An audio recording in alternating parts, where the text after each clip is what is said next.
Good morning. We're here today to announce 3 separate cases highlighting the ongoing threat posed by Chinese economic espionage and research theft in the United States.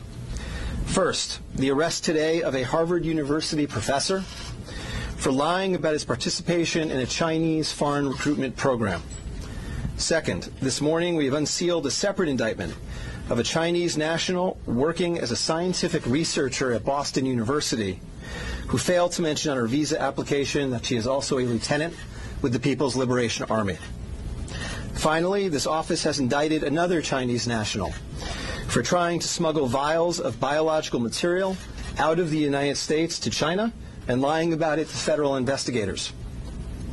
That defendant, whose entry to the United States had been sponsored by Harvard University, was a cancer researcher at a lab at the Beth Israel Deaconess Medical Center. So, this morning, the FBI arrested Dr. Charles Lieber, the chair of the Department of Chemistry and Chemical Biology at Harvard University, for making false statements regarding his involvement in China's Thousand Talents Plan and his affiliation with the Wuhan University of Technology. The complaint alleges that Dr. Lieber signed a contract with the Chinese university in Wuhan and was paid up to $50,000 per month, plus up to $158,000 in living expenses, and awarded more than $1.5 million to set up a research lab at the Chinese school and work there on researching nanotechnology. Lieber also joined China's Thousand Talents Plan, according to the complaint, a Chinese government-run program designed to entice scientists and researchers in the United States to share their research expertise with China. At the same time, Dr. Lieber was receiving U.S. grant funds from the Department of Defense and the National Institutes of Health. National Institutes of Health spends up to $39 million a year funding medical research in the United States. Those programs required Dr. Lieber to disclose if he was working with, including receiving funding from, any foreign power. When questioned, Lieber hid his involvement with the Chinese entities, including specifically disavowing any connection to China's Thousand Talents Plan. Meanwhile, based on the complaint, it appears that China paid Lieber hundreds of thousands of dollars over the years for his involvement with the Chinese entities and for his work on research for Chinese gain. Also today, a federal grand jury indicted Yanqing Ye, a Chinese national, with lying on her J-1 visa application, making false statements to Customs and Border Protection, conspiracy, and being an unregistered agent of the People's Republic of China. According to court documents, Ye is a lieutenant in the People's Liberation Army, but she concealed her military connections while employed as a researcher at Boston University's Department of Physics, Chemistry, and Biomedical Engineering Center for Polymer Studies. The indictment alleges that a colonel in the People's Liberation Army and other military officers from the Chinese National University of Defense Technology gave Ye numerous assignments while she was in the United States, such as conducting research, assessing U.S. military websites, and sending documents and information back to China. In April 2019, Ye was questioned by customs officers at Logan Airport on her way to China. According to the indictment, she lied about her involvement with Chinese military projects. A border search of her electronic devices showed that Ye had compiled information for the People's Liberation Army about 2 U.S. residents with expertise in robotics and computer science.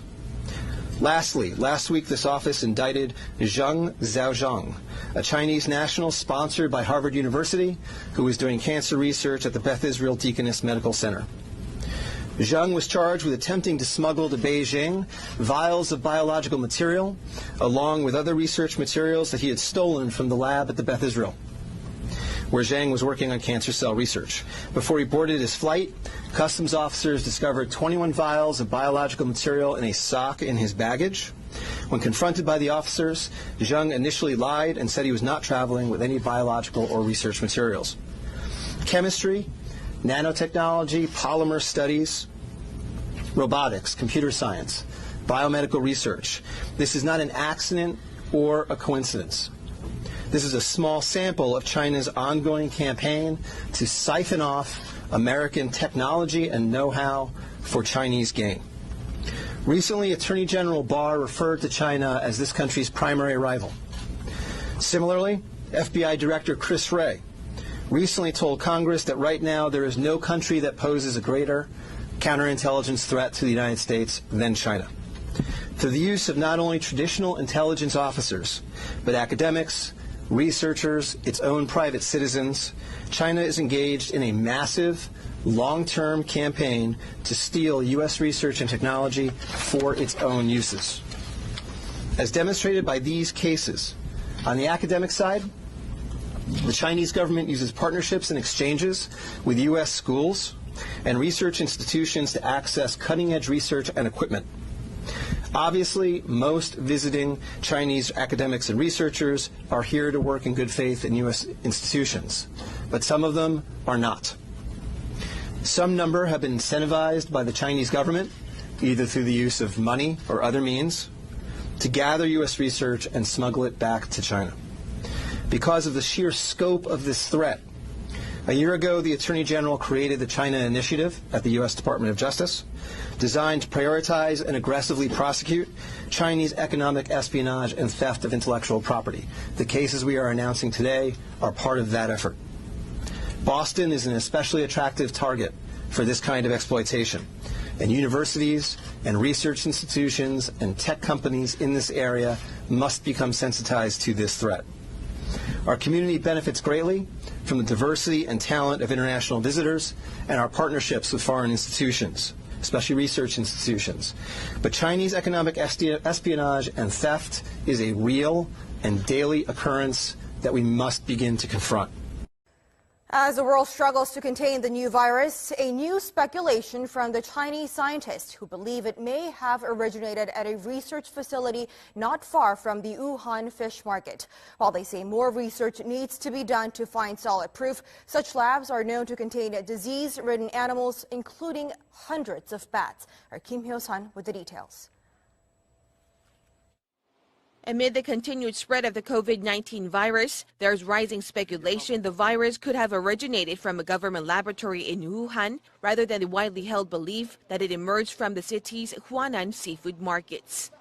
Citing a report published by Chinese scientists, a Chinese-language newspaper published in Hong Kong, Mingpao, and the British daily The Mirror, explained Sunday that the Wuhan Center for Disease Control, or WHCDC, could have spawned the contagion in Hubei province. According to the report penned by Bo Tao-xiao and Lei Xiao of the South China University of Technology, the research lab, which is only 280 meters away from the Huanan seafood market, kept disease-ridden animals, including more than 600 bats. It stated that while it's plausible the virus was leaked from the lab and contaminated initial patients in this epidemic, more solid evidence is required through future study. The report also raised a possibility that the Wuhan Institute of Virology could have leaked the virus while it was carrying out tests involving Chinese horseshoe bats. Against such a backdrop, an article published by the Washington Times late last month is garnering attention as it raised the possibility that the disastrous outbreak could be the accidental result of biological weapons research.